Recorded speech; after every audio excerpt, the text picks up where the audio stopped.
Okay, we got to talk about the Golden State Warriors because Okay. they have made a massive mistake over the last few years. Now, we are almost in August, ladies and gentlemen. Right.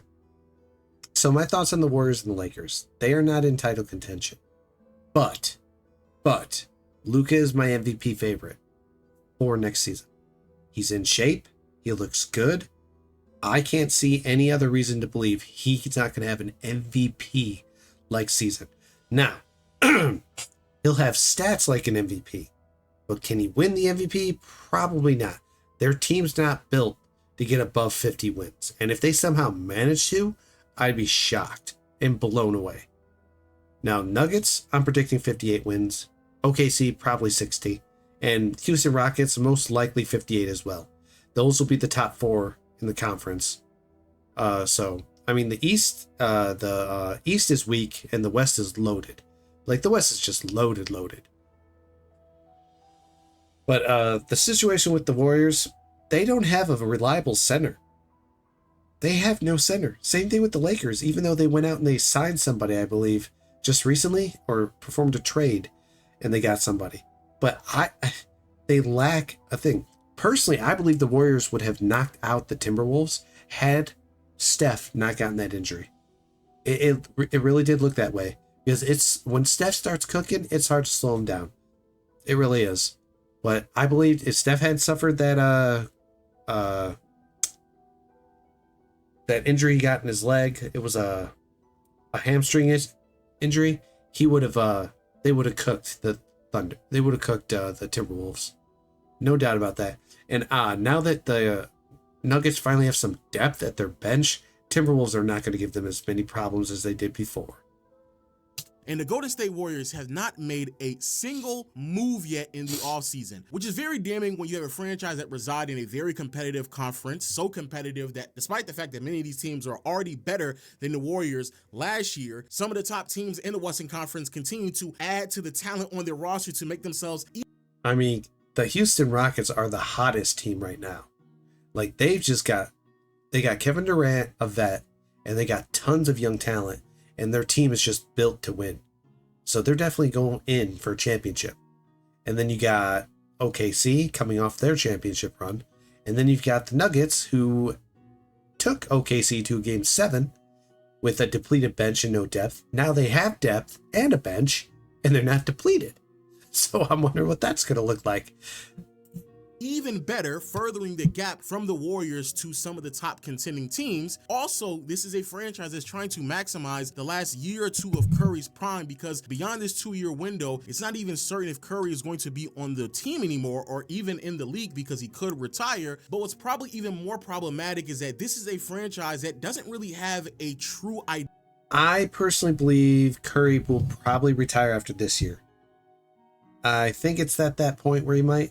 I know LeBron's been playing a while, KD's been playing a while, but these are guys that are legitimately able to maintain themselves. But that injury last year probably scared Steph, maybe.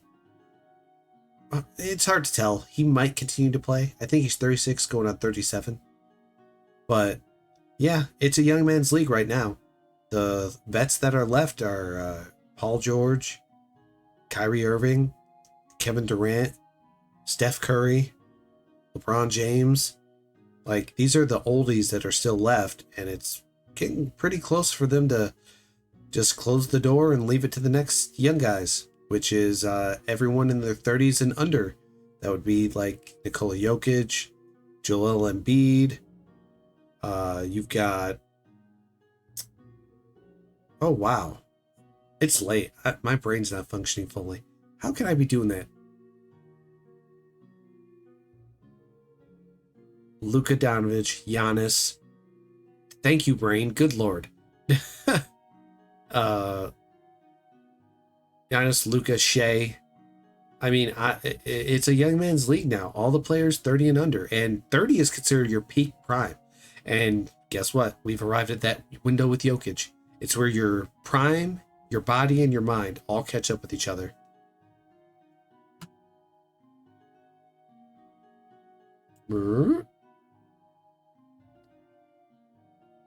But yeah, I swear this, when it comes to when it comes to the young man's league now that we got with the NBA, it's the same thing with the NFL. We've still got Russell Wilson and Aaron Rodgers and Matthew Stafford trying to make something. And I'm like, dudes, it's time to call it. You're not Tom Brady. You're not going to play till you're 45. And you're certainly not probably in contention to win a championship either. If Aaron Rodgers somehow does it with the Steelers, mind blown. But I just don't see that happening. I mean, the fact that Brady even did it in the way that he did it was mind blowing. But it was basically that whole thing with the Bucs though happened because right when their bye hit, after they lost to the Chiefs, they went into it, looked at it, and they decided to pull out the Patriots playbook and go with play action. Play action numbers shot up. So did their offensive numbers. Everything got better. They became more efficient on the run. You can't tell me that wasn't a good choice. That led to their winning. And then the following year after that, Brady just threw lights out in Bruce Arians' offense, which is just throw the ball 20 plus yards. Brady was just knocking it down there. 700 plus attempts with over 400 completions. Holy bananas. Holy bananas. That's a lot. And I love Bruce Arians' line during their training camp where he goes, man, I can't believe how much is still left in that arm. Because he was shocked by how much was left in Brady's arm. Brady also showed Bruce Arians' offense does work. If you have a competent quarterback, it does work. Identity, a plan beyond this 2-year window of Curry's prime. No young player that they can solidify themselves, ride off to the sunset, cross their fingers and hope that they will be the next face of the franchise, despite the fact that the entire purpose of the plan that they decided to choose was so they could avoid this problem where we are today. And the biggest reason why all of this is occurring is because of the Jonathan Kuminga conundrum. For those who are unaware, Jonathan Kuminga and the Golden State Warriors just don't see eye to eye. And a huge reason for this is because of the inconsistent role, minutes, responsibility that Kuminga has received. What was their plan with Kuminga? I'm curious. What was Golden State's initial plan when they got him? And why don't they just play him? I wonder why some of these teams don't play these players. I mean, if they get more play time, wouldn't they naturally improve? Well, not everyone's a growth, but I don't know. It just feels weird. They paid him all that money and they don't play him. For the better part of the last 2 to 3 years. This has led into not only several different public disputes between Kuminga and head coach Steve Kerr, but now has leaked over so much so that we're now in contract negotiations. I love what Jokic did against the Golden State Warriors 2 years ago. I call it the shot of shots. Nearly halfway across the court. Less than 5 seconds to shoot, and he had to put the ball up, and he did, and he scored 3, and it was 127 to 127, and Jokic put the ball up, scored 3, preventing it from going into overtime, taking the win home for the Nuggets. That was an epic game winner. I loved it. And despite the fact that Kuminga is no longer under contract, Kuminga is done with the 4 years of his rookie deal. And normally, like in 9 times out of 10 situations, players of Kuminga's status would receive a contract pretty quickly, an offer almost immediately that they are looking for. But here we are again in August. Matter of fact, even dating back last year, and Kuminga and the Warriors seem to not be on the same page with one another. Now, how exactly did we get here? And I'll be honest with you, it's pretty crazy to me that not too many people are openly critical of what's going on in Golden State, because I do believe what's happened for the better part of the last 6 years, really post the Kevin Durant era, has been a bunch of malpractice going. Okay, here's how I look at the Golden State's Warriors situation. For me, this is what I'm seeing from the outside in. They have continued to make moves to develop younger talent rather than surrounding Steph with the necessary talent and team he needs in order to win a championship, given his advanced age. He's still playing at a very high level. He's still top 10. But like I said, he is getting up there in age, and that injury knocking them out in the playoffs showed they really needed him to be able to rest. So here's the thing. I believe since Kevin Durant, every move they've made has been to increase their young talent to prep in the eventuality when Steph retires. Steph has even come out and said that openly, that he does not want them trading any of the young bench that they have because he wants something left behind when he leaves. But the bottom line is people were calling out Steph for this. They said, why are you doing this? That team was nothing until you got there. Why would you sacrifice for them when they should be sacrificing for you? They need to be bringing in players that build around their organization. A fine example of this, the Nuggets. They fired both the GM and the coach because they didn't want to pick between them because they had issues working together. So they said, nope, we're not going to do that. Then the following year, when they went in and worked in free agency and the draft and getting players in trade, the Nuggets had two executives that made these decisions, and they focused on surrounding talent around Jokic, which is what an organization should do when they have a star player. You focus on what strengthens that player to being great. But Golden State has not done that. They focused on younger talent because they know Steph is eventually reaching the end. They're just waiting for it, and then they're going to start moving in the younger player direction. And that's why I find it weird that Steph would even support that. Does he feel like he's done enough? 2 MVPs, 1 Finals MVP, 4 championships? The greatest three-point shooter that ever lived? Greatest shooter that ever lived? I mean, I don't know what you want. I don't understand Steph's logic behind this. So getting Booker, though, that was good for them. Getting Jimmy, that was great because that helped take pressure off Steph and it opened up the offensive floor for Steph. So that was one thing that they did do for Steph. But the problem was they didn't have a center. Just like the Lakers, they didn't have a center. Centers must be big. You just got to have a guy who can test shots at the rim. On in Golden State, because again, this is a team that's trying to maximize as many years of Curry's career that they have left. And I truly believe if they didn't win in 2022, we would have a completely different discussion. But how exactly did we get here? Just briefly, like I said before, And to be clear about those who argue against Steph being the reason, being all-time great, let me be clear. He won a championship before Durant got there, and he won a championship after Durant left. So he's closed that book, just like Brady did, winning a championship with the Tampa Bay Bucks by severing his legacy from Bill Belichick. Flat out.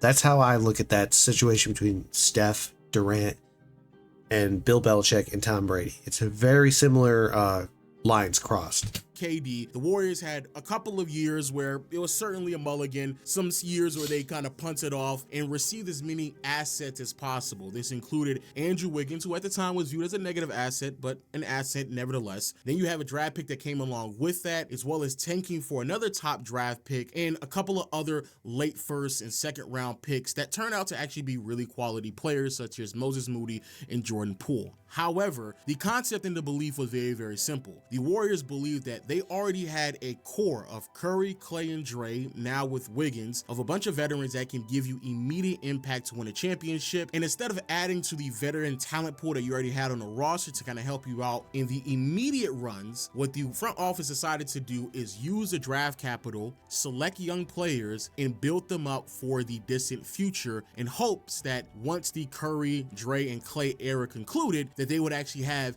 a young star that they could really build off on. Yep, just like I said, a lot of people do see that. And that's what they were doing. And Steph's weird call out not to trade any of them in order to get players for that was just weird. Like, 4 championships is great, but 5 is better.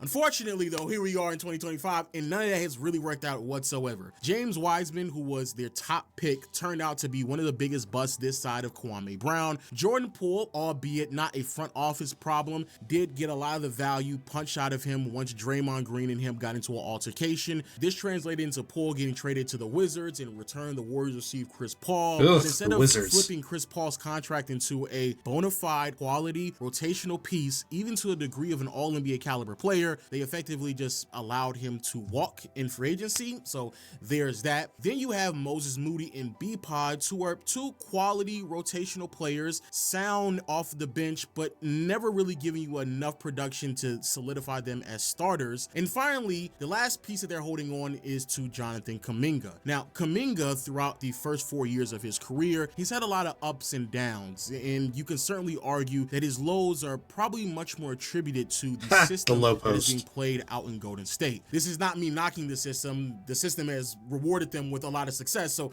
this is not me saying that the system is flawed. It's just acknowledging that the Warriors system isn't for every single player, and Kuminga is certainly a great example of that. However, despite the bad fit, Kuminga has shown a lot of promise in very few spurts throughout his first few years, especially in year 2 and 3 when Klay Thompson and Draymond were in out of lineups either due to suspensions or Klay immediate regression out of nowhere. Also, Kevon Looney not being a reliable option as well really did open up a lot more opportunities for Kuminga within his second and third year. And with those opportunities, Kuminga really did flourish. He put up a lot of box score numbers, points, rebounds, and assists. He looks really solid, but again, nothing too sustainable, especially when Steve Kerr always would reel him back in, lessen his minutes due to some of the intangibles and effort plays that he would not give consistently. Of course, this always is a give and take with player and coach. How exactly do you think I'm going to give you consistent effort, especially on the defensive side of the floor, when you're not giving me consistent minutes? There's a back and forth with that, but Steve Kerr has been part of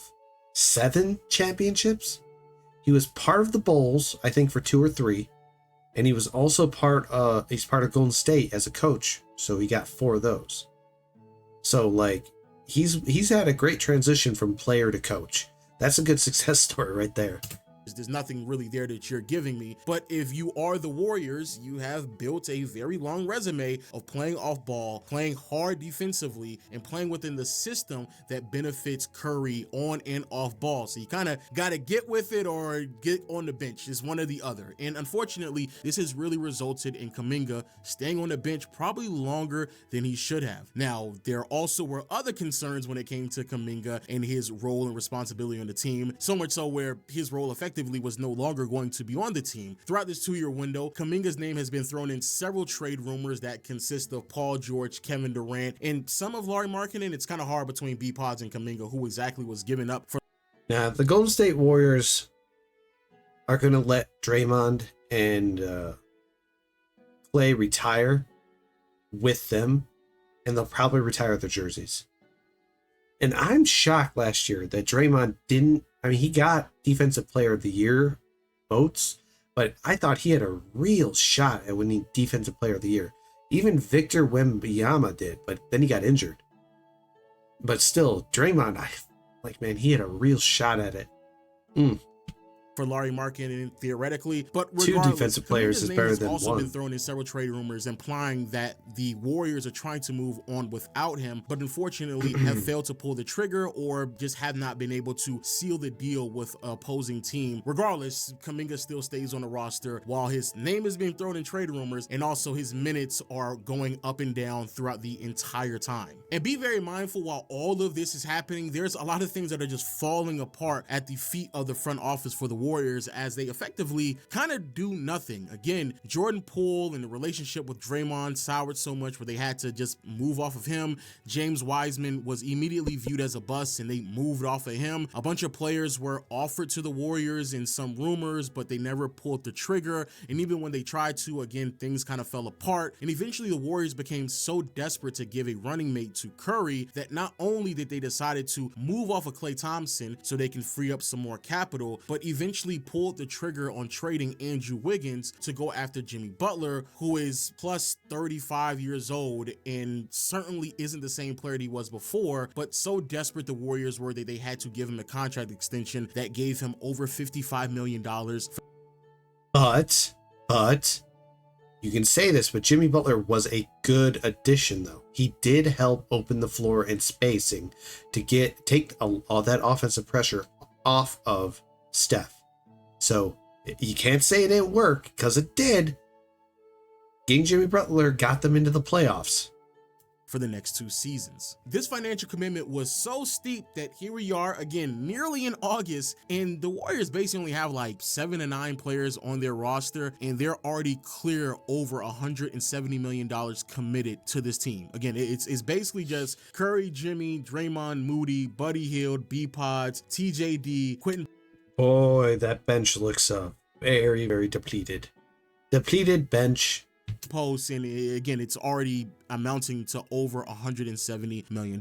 Now, of course, with that much money committed to only a handful of players, it practically makes it impossible to add anyone on the roster. It's a huge reason why when Bradley Beal was available after his buyout with the Suns, the only thing that the Warriors could offer him was a vet minimum. It's also a huge reason why that even though there are several rumors around Al Horford signing with the Warriors, those have really become stagnant because Al Horford is trying his hardest to potentially maximize his earnings for what could be the last year of his career, but the Warriors are uncertain on how much they can or cannot give him because of what's going on with Kuminga right now. Now, for those who may not be paying attention very closely, if you go back and look at like the 6-7 names I highlighted earlier about like the 170 payroll they have already, Kuminga is not on that list. Kuminga is not a name that they have committed to this roster. He already served the 4 years on his rookie deal, and he's at a point right now where he's a restricted free agent, and normally in these circumstances, either Kuminga would go out and find an offer from someone and come back and see if the Warriors are going to match it, or the Warriors normally just give Kuminga either the contract he's looking for or something that's close enough that will allow the player to just sign off on the deal anyway. And this happens even when the player in the front office don't even see eye to eye, similar to what's going on with Kuminga and the Warriors, because worst case scenario, you just give him the contract that he wants and just do a sign and trade and send him somewhere else and then go on with the rest of your offseason. But the problem is a couple of things. A, and we talked about this already, the CBA is really just screwing a lot of teams. So even if you have a player like Kuminga who's a restricted free agent and you could just really just walk up to him and give him an offer sheet in hopes that the Warriors don't match it, it's really hard to play the game of what exactly the Warriors are or are not willing to give Kuminga. And then if you're the other team, you don't want to give Kuminga a max contract, because if you make a mistake and he turns out to not to be anywhere near close to being that player, then you're certainly screwed. Like you're done. It's that play you just saw Kuminga running across the floor. I wish refs would just enforce the traveling. They don't. These players travel like crazy. 1, 2, 3, 4 steps without a dribble. Come on. You're donezo. So now the rest of the league doesn't want to give Kuminga the offer sheet that would normally happen in the NBA. I've seen this several different times where you have another franchise that really and truly probably don't want the player, but just throws out a max offer just so the Warriors would have to match it anyway to kind of put them in this financial loophole where they are effectively stuck with whatever player that they end up signing. Like that happens a lot of times. Not this time. No one wants to play chicken with a max contract from a player that they don't know will be able to live up to said expectations. And that's the type of money, or at least if he was at least Jamal Murray scoring percentage, which is 20 points per game and 25 points per game in playoffs, yeah, I could justify a max deal. But he's not.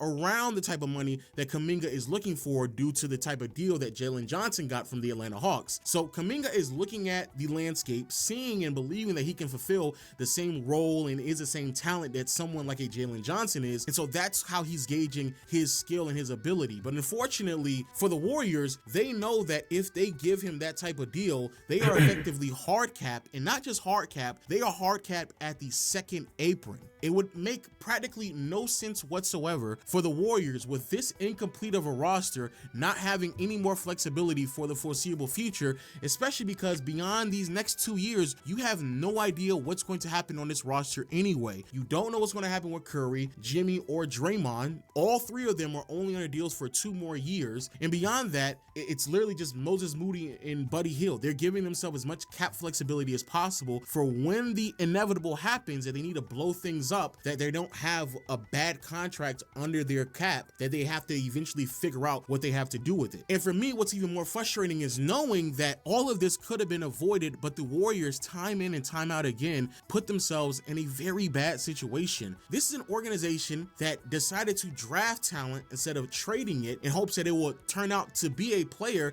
that they can call the face of their franchise. But then when given the opportunity to build up said players, they weren't giving any consistent minutes to Kuminga. They weren't giving any consistent responsibilities to a player that had the most potential out of every young player that they drafted. And if that's how you're going to roll, if that's what you believe is best for your organization, because that's fine. I mean, Kuminga certainly isn't the best player that could have been selected at that point in the.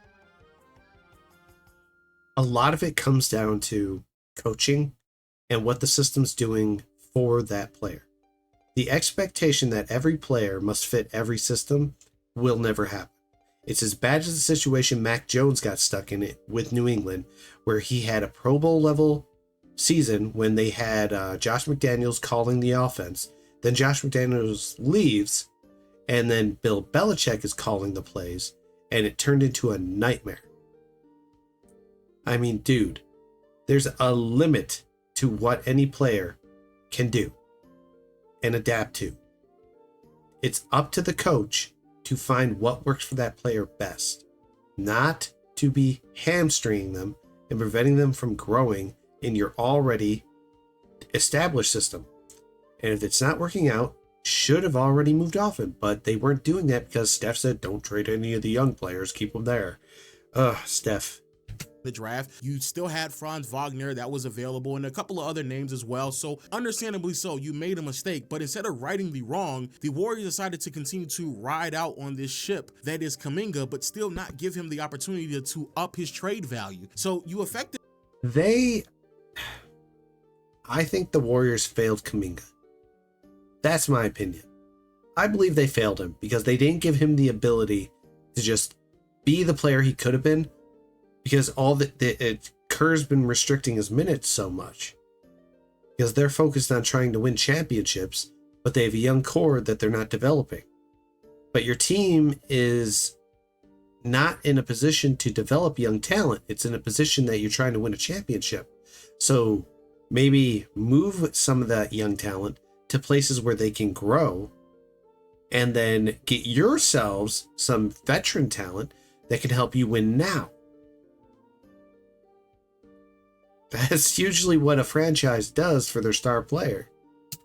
Tanked his trade value while also denying any trade offers that were out there that could have maximized the potential that he had shown at that point, just for you to now get to this point in his career where you don't want to give him the contract that he's looking for, and now you're kind of just stuck until both parties can come to a conclusion on what exactly they want to do with one another. But now you're also in a new CBA where no one really wants to make the mistake by giving Kuminga the contract that he's probably looking for, or certainly not something that is near max. Like, the Warriors are in by far one of the worst predicaments I've ever seen. And again, take into consideration that this is an organization that used to be ahead of the curve, an organization that had all the answers, an organization that understood space and pace better than anyone else, a front office that dared to challenge the traditional ideology of double big lineups and rolled out Draymond Green, a head coach that took Curry off the ball despite being a point guard, maximized it so much so that even beyond the Kevin Durant era, even beyond Klay Thompson's prime, they were still able to ring off another championship in 2022. But ever since then, it has been bad decision after bad decision after bad decision.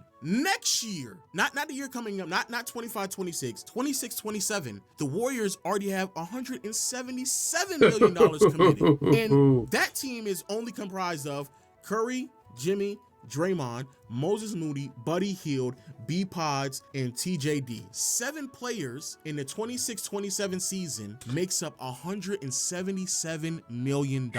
I just don't understand how a team can get to this point with as many assets that they had 4 to 5 years ago. And to make it worse, the big plan that seems to be reoccurring over the past 2 to 3 years.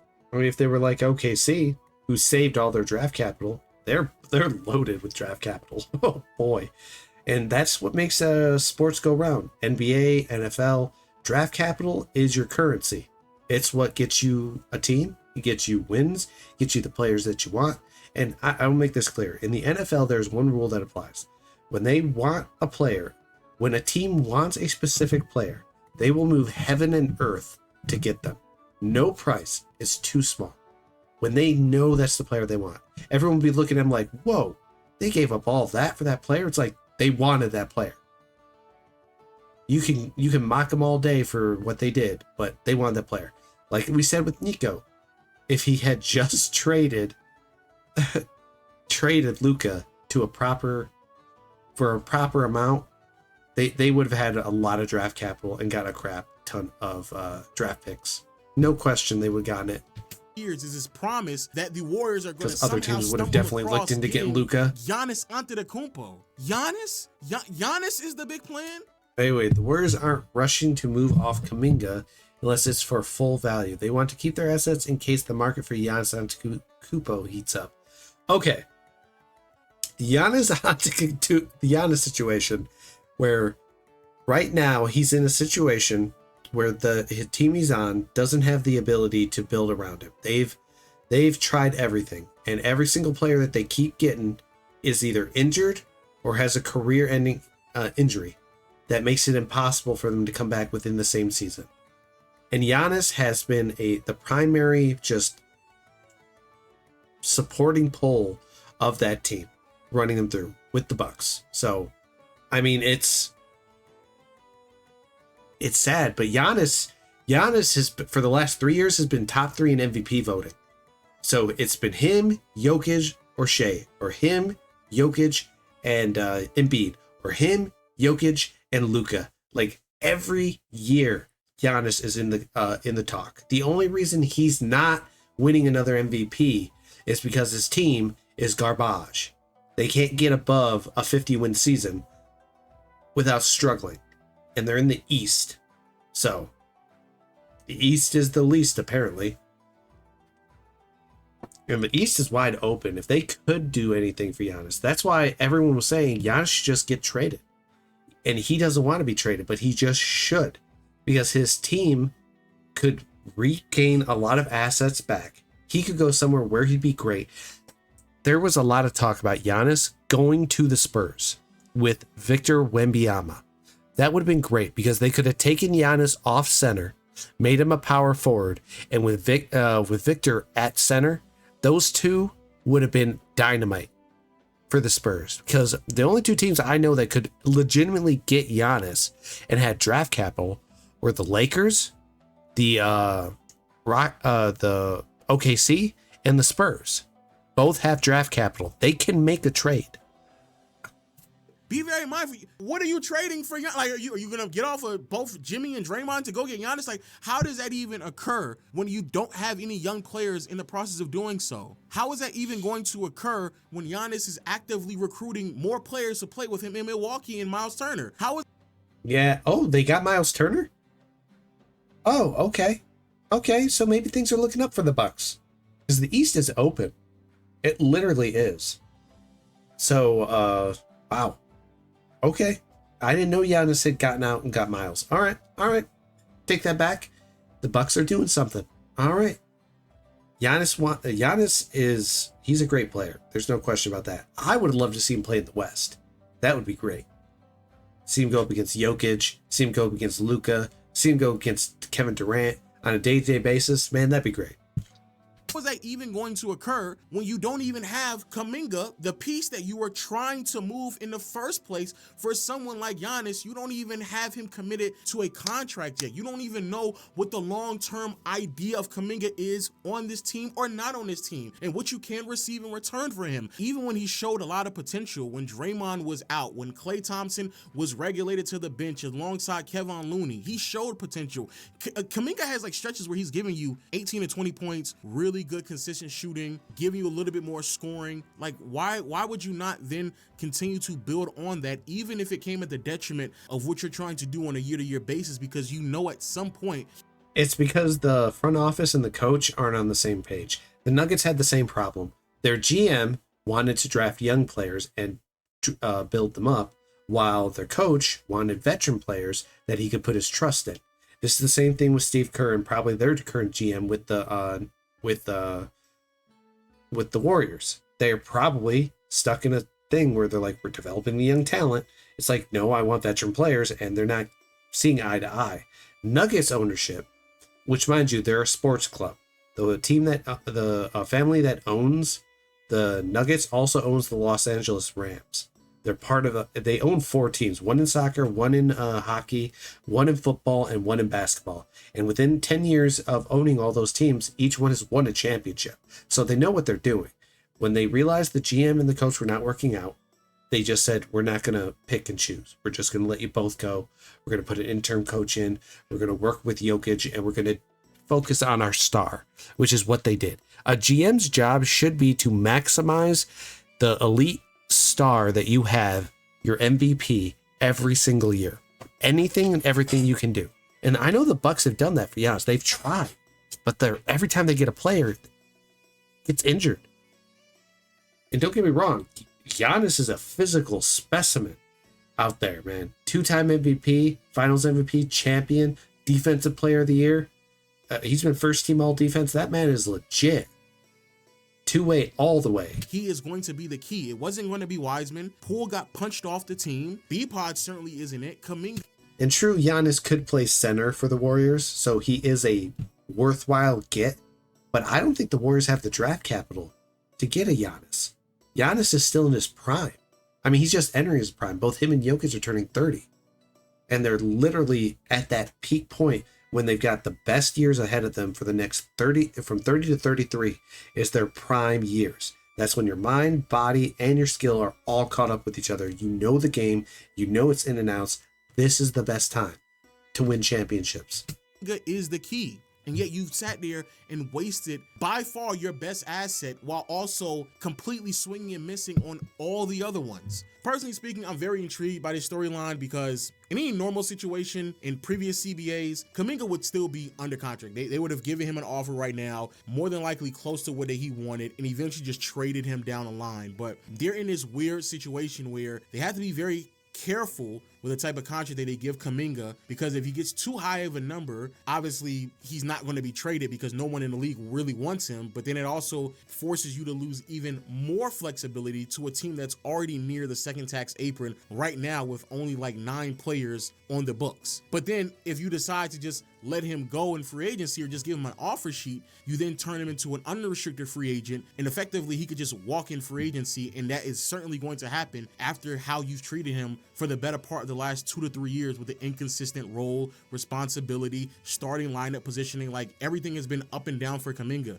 And I personally believe that Kuminga might not be the best fit for this team and how this offense functions, but he is certainly much better than the Warriors have made him out to be with the inconsistencies. He certainly has a lot of upside, but unfortunately that he definitely has a lot of upside when it comes to the Warriors, despite the fact that he was supposed to be the player. He's supposed to be the guy that you can deem as the face of your franchise beyond Curry. Regardless of how crazy that may sound, that was literally the entire plan, and yet here we are now, and it's all falling apart. But hey, let me know your thoughts in the comment section below. I personally believe in any normal circumstances, Curry would have already demanded a trade, but because he's in love with this franchise, he's going to stay. And because there's not that much like rumors and drama surrounding him in the front office, people don't really talk about this, and he doesn't press anything. But like in any normal circumstances, a 37-year-old on a team like this, it just doesn't make any sense. And I'm actually very disappointed that there's not more people talking about how they pissed away the Jonathan Kuminga asset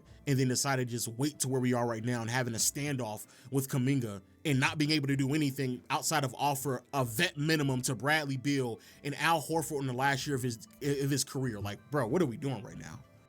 I'll tell you what we're doing. We have a GM and a coach that can't see eye to eye. They did at one point, not anymore. Oh, hey there everyone, if you enjoy this content, like and subscribe and comment down below. Thanks again.